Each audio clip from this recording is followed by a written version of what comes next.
you want, what you want, what you gonna do when Chevy John Brown come for you? Tell me what you wanna do, what you gonna do.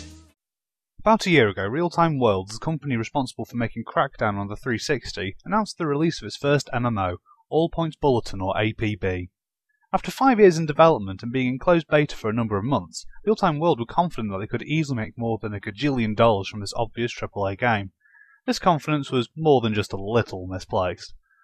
Many people said that it was Grand Theft Auto Online. A few more said it was more like Saints Row Online, but the people who actually played it, myself included, described it as being cops and robbers with access to the dressing up box and supervised by Martians.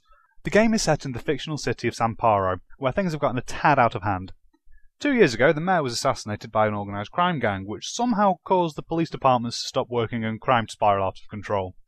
Now, the mayor's daughter is running the city, and instead of giving increased funding to the police force, has passed a law stating that anyone can run around with a police badge and fully automatic weapons so long as they try to help the city by killing or arresting criminals. Naturally, the place is a complete war zone as criminals and enforcers fight for control of the city. For some reason, the developers thought it necessary to make things more in-depth by having 2 criminal factions and 2 enforcer factions, but there's literally no difference to what you get from them, so it all seems a bit pointless. What it boils down to is that the criminals are dicks and the enforcers are dicks, but it's legal. So naturally, in a game of cops and robbers, there's going to be lots of robbing and copping, and the game accomplishes this in a pretty interesting way. Instead of trying to find quest givers, you pledge yourself to a representative of your faction, and if something comes up, he calls you and tells you what's what. Most of the time it consists of stealing something from an enemy faction or spraying graffiti in enemy territory.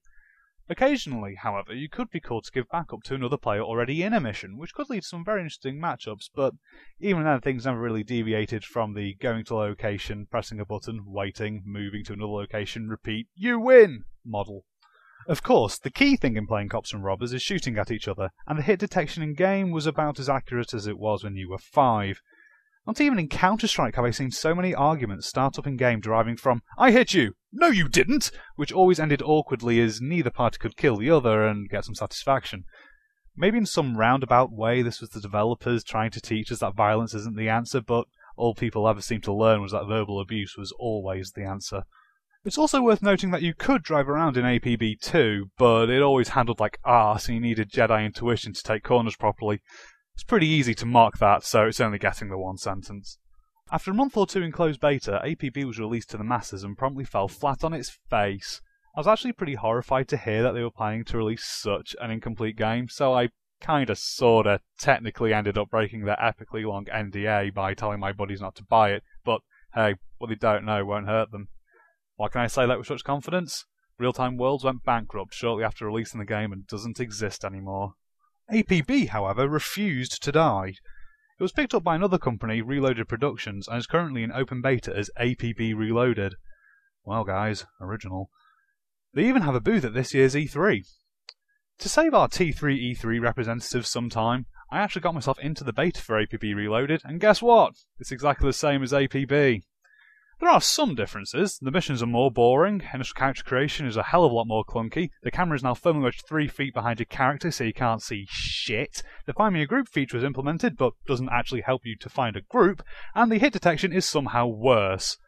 I've no idea how they did that, but must have taken some work, give credit where credit's due and all that. APB is still bloody awful, and it's a waste of time and the space on your computer. If you're still curious to try it, then the game's in open beta, feel free to give it a go, but I don't see why you'd want to bother when you could be playing far better games.